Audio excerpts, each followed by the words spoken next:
Hi friends, ఎలా ఉన్నారు? ఈ ఎన్సీఈఆర్టీలో భాగంగా ఈ లివింగ్ ఆర్గానిజమ్స్ ఈ 9th చాప్టర్ పార్ట్ 2 ఈరోజు మనం చూసుకుందాం. సమ్ అక్వాటిక్ హ్యాబిట్స్ అంటే నీటిలో బ్రతికే జీవులు అన్నమాట. మనం సముద్రంలో చూస్తుంటే చాలా రకాలైనటువంటి యానిమల్స్ని మనం చూస్తుంటాం. లైక్ ఆక్టోపస్ అని, ఫిషెస్ అని, యానిమల్స్, చాలా రకాల యానిమల్స్, ప్లాంట్స్ అన్నీ కూడా మనకు అక్కడ కనిపిస్తూ ఉంటాయి. అయితే ఈ యానిమల్స్, ఈ ప్రతి ఒక్క యానిమల్స్ కూడా బ్రీతింగ్స్ ఒకేలా తీసుకోవు. అంటే ఒక్కొక్క యానిమల్ ఒక్కొక్కలా ఉంటుంది. ఇప్పుడు మ్యాన్స్ తీసుకుంటే నోస్ ద్వారా ఎయిర్ని తీసుకుంటారు. అదే ఒకవేళ ఇంకేంటి ఫిషెస్ తీసుకుంటే వాటి గిల్స్, మొప్పలు అంటారు కదా, గిల్స్, వాటి ద్వారా అవి ఎయిర్ని పీల్చుకుంటాయి. అదే మనం ఇది డాల్ఫిన్స్ వరకు వచ్చామనుకో, ఈ డాల్ఫిన్స్కి మాత్రం ఎక్కడ మొప్పలు లాంటివి ఏవి కూడా ఉండవు అనమాట. దానికి ఒక్క ఫ్రంట్లో నాస్ట్రిల్స్ అని ఉంటాయి, అంటే దాన్నే బ్లో హోల్స్ అని అంటారు. వాటి ద్వారా అవి ఏం చేస్తాయంటే ఎయిర్ని పీల్చుకుంటాయి. అంటే ఫర్ సపోజ్ సీ వాటర్ ఇలా ఉందనుకోండి, ఆ ఫిష్ ఇలా వచ్చి అక్కడ ఎయిర్ తీసుకుని మళ్ళీ ఇలా కిందకి జంప్ డౌన్ అయిపోయి వెళ్ళిపోతుంది. ఆ యొక్క ఒకసారి పీల్చుకుంటే అది కొన్ని గంటల వరకు అది అంటే మరి తీసుకోవాల్సిన అవసరం అయితే ఉండదు. ఒకసారి ఇలా పైకి వచ్చి గాలి తీసుకుని మళ్ళీ కొన్ని అవర్స్ వరకు అది అలా ఉండిపోగలుగుతుంది నీటిలో. అదే మనం పాండ్స్కి వచ్చాము, పాండ్స్ కానీ లేక్స్ కానీ, ఈ పాండ్స్లో మనం ఈ యొక్క మొక్కలు ఇవి చూస్తుంటాం. చిన్న చిన్న మొక్కలు, చెట్లు. మనకి బయట ఉండే మొక్కల కంటే ఈ వాటర్లో, ఈ పాండ్స్లో ఉండే మొక్కల్లో వేళ్ళు డిఫరెంట్గా ఉంటాయి. మన బయట ఉండే మొక్కలు, మన బయట సాయిల్లో ఉండే మొక్కలు చూసుకున్నట్లయితే చాలా దృఢంగా ఉంటాయి. ప్రతిది కూడా మినరల్స్, ఫుడ్స్, మనకి ప్రతిది కూడా మనకి వేర్ల నుండి తీసుకెళ్తూ ఉంటుంది. మరి ఈ వాటర్లో మనకు చూసుకున్నట్లయితే ఈ యొక్క వేళ్ళు చిన్న చిన్నగా పలసగా ఉంటాయి. అండ్ ఇంకా ప్రతి భాగం కూడా మనకి వాటర్లో ఉంటుంది. ఓన్లీ ఏదైనా ఫ్లవర్ ఉంటే అది మాత్రమే వాటర్ పైన తేలుతూ ఉంటుంది, మిగిలిన పోటాల్లో వాటర్లోనే ఉంటుంది. మరి కొన్ని మొక్కలు అయితే పూర్తిగా వాటర్లోనే ఉంటాయి. ఓకే,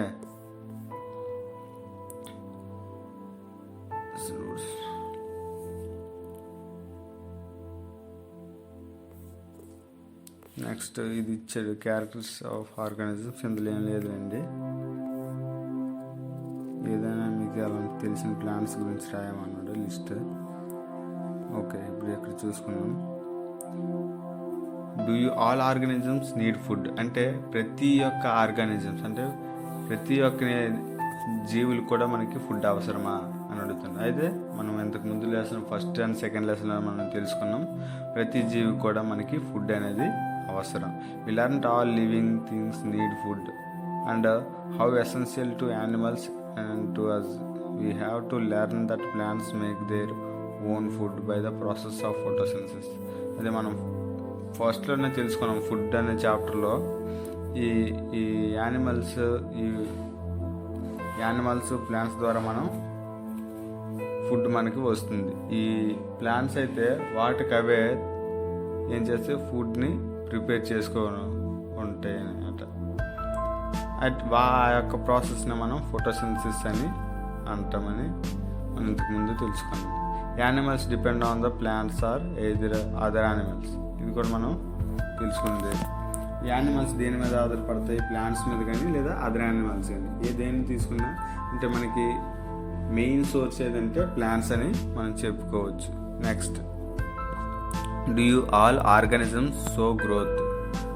అంటే ప్రతి ఒక్క ఆర్గానిజం కూడా గ్రోత్ అవుతుందా అని అడుగుతున్నాను. అయితే ఎస్ అవుతుంది, ఖచ్చితంగా గ్రోత్ అవుతుంది. ఇప్పుడు మనం చిన్నపిల్లలు ఉండేవాళ్ళం, కొంచెం పెద్ద ఇంకొంచెం అలాగా అడల్ట్ ఏజ్కి వచ్చాం. అలాగే మనం హ్యాండ్ తీసుకున్న చిన్న కోడి పిల్ల కొంచెం పెద్ద అయింది, ఆ తర్వాత చికెన్ అయింది, ఓకే, కాక్ అయింది అనమాట. అలా ప్రతిది కూడా ఏమవుద్ది, అలాగా గ్రోత్ అనేది జరుగుతూ ఉంటుంది. ఒక మనం ప్లాంట్ చూసుకున్న చిన్న విత్తనం ఉంటుంది, తర్వాత చిన్న మొక్క అవుతుంది, కొంచెం అలాగా పెద్ద ట్రీ అనేది అవుతుంది. Okay, next do all organisms respire. ఇక్కడ రెస్పైర్ అంటే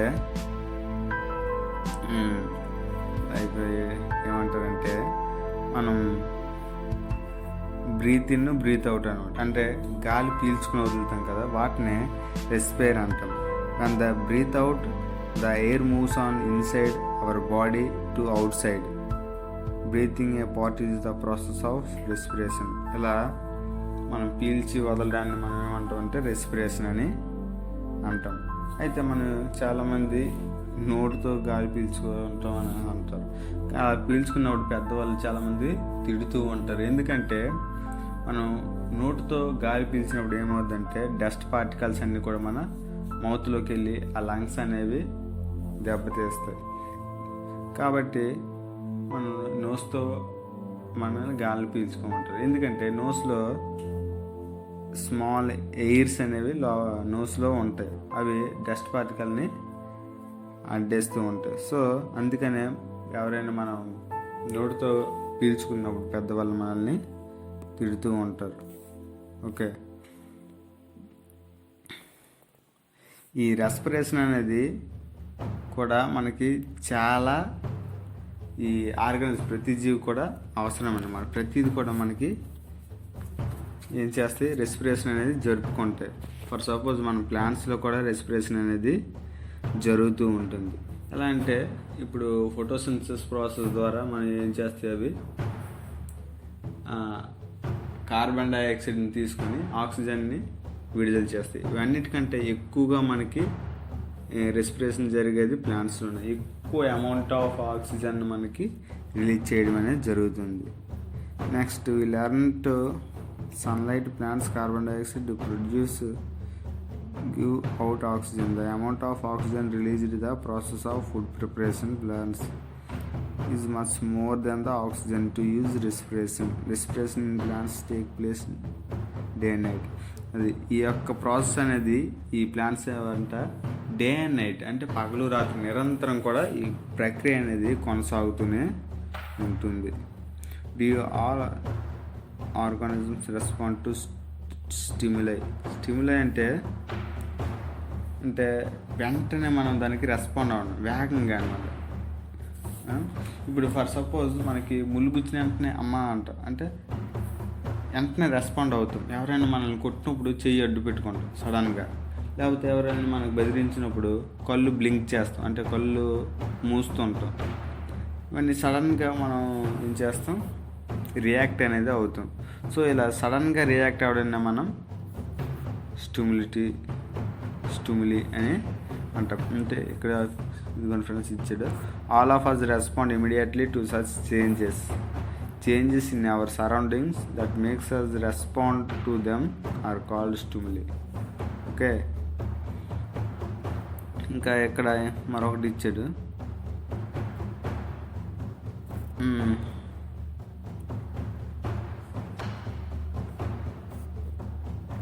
okay, do plants also respond to stimuli? Flowers, some plants bloom only at sunset. In the plants like mimosa, commonly known as touch me not, leaves closed or fold the someone. The response of plants towards change of their surroundings. అదండి మనం చాలా ఈ మొక్కలు ప్రతి ఒక్కరికి తెలిసే ఉంటాయి. Change me not, touch me not అంటే అవి టచ్ చేయగానే ఏం చేస్తాయంటే అవి ముడుచుకుపోతాయి అన్నమాట. వాటిని మనం ఏమంటాం, మిమోసా ప్లాంట్స్ అని అంటారు. ఈ మిమోసా ప్లాంట్స్ ఏమొస్తే టచ్ చేయగానే ఇమీడియట్గా వెంటనే రెస్పాండ్ అనేది జరుగుతూ ఉంది. Okay, next living organisms and ఎక్స్క్రీటర్స్.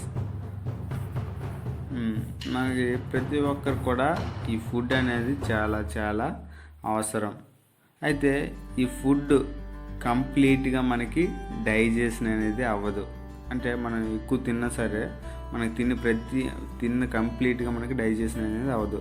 మరి కొంత మనకి యానస్ ద్వారా బయటకు అనేది వచ్చేస్తుంది. Only part of utilize the body. What happens to the rest? This has to be removed the body of wastage. మిగిలినంత మనకి వేస్టేజ్ రూపంలో బయటకు అనేది వచ్చేస్తుంది. ఈ body processing some life process, the process getting to wastage is known as extraction. అంటే ఈ process అనేది ఇలా మనకి ఎంత అవసరమో అంత తీసుకుని మిగిలినంత వేస్ట్ రూపంలో బయట పంపేస్తుంది. దీన్నే మనం ఎక్స్క్రీషన్ అని అంటాం. ఈ ఎక్స్క్రీషన్ అనే ప్రాసెస్ కూడా ప్రతి జీవుల్లో, ప్రతి ఆర్గానిజంలో జరుగుతుంది.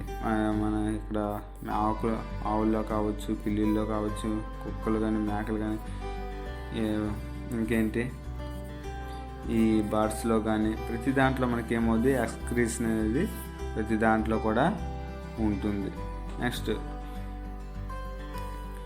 Do you all organisms reproduce their own kind? ప్రతిది కూడా రీప్రొడ్యూస్ అనేది, పునరుత్పత్తి అనేది జరుగుతూ ఉంటుంది.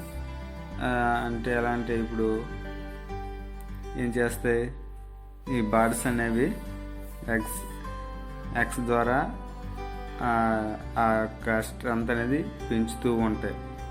మనకి nearest of some birds like pigeons, many birds lay their eggs in the nest.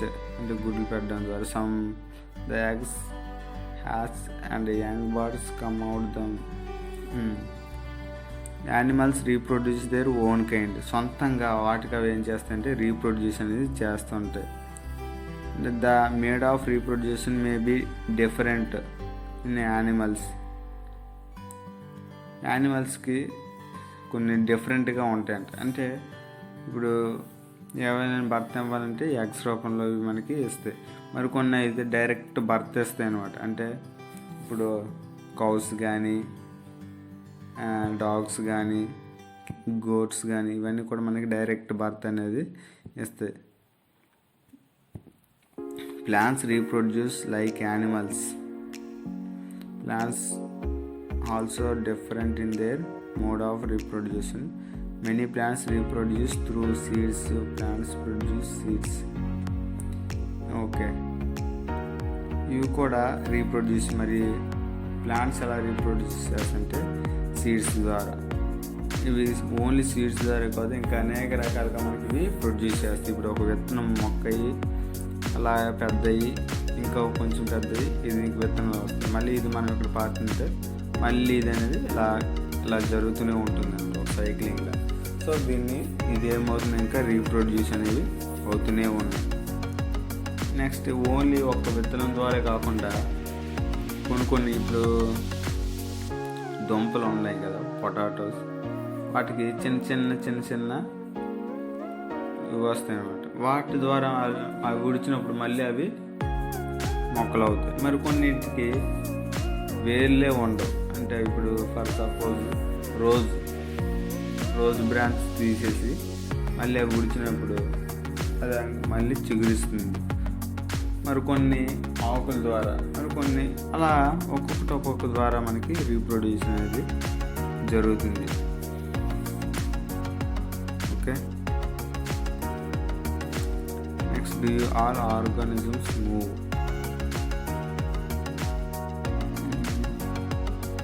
ఇక్కడ ఏమన్నాడంటే అన్ని ఆర్గానిజమ్స్ మూవ్ అవుతాయా అని అడిగారు. సో లివింగ్ ఆర్గానిజమ్స్ మాత్రం అన్నీ మూవ్ అవుతూ ఉంటాయి. నాన్ లివింగ్ కూడా మూవ్ అవుతాయి. నాన్ లివింగ్ కూడా అంటే అన్నీ అవ్వకపోవచ్చు, బట్ కొన్ని అవుతాయి. అంటే ఇప్పుడు ఎయిర్ ఉంది, ఎయిర్ ర్యాండమ్గా ఎటు తిరుగుతుందో తెలియదు. సో నెక్స్ట్ లైట్ కానీ కొన్ని వేరే ఒక దగ్గర ఉండవు, అవి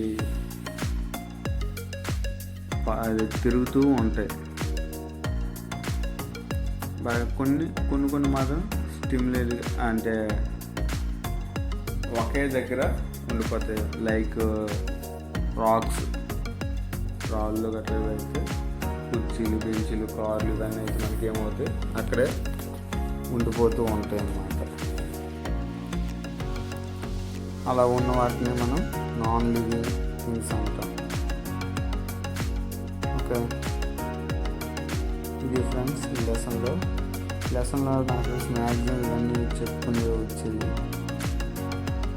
adaptation, aquatic habit, biotic component, excretion, growth, habit, living, reproduction,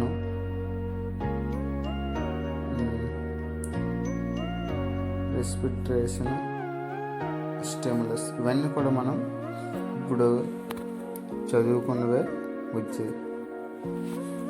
so ఇంకా చిన్న ఎక్సర్సైజ్ ఇచ్చాడు, ఇది కూడా చేయండి ఫ్రెండ్స్. ఈ యొక్క పీడిఎఫ్ నేను కింద డిస్క్రిప్షన్లో మీకు ఈ లింక్ ప్రొవైడ్ చేస్తాను. మీరు అక్కడ నుంచి దీన్ని డౌన్లోడ్ చేసుకొని చూసుకోవచ్చు. ఇది ఫ్రెండ్స్ ఈ వీడియోలో. Thank you for watching our video. జై హింద్.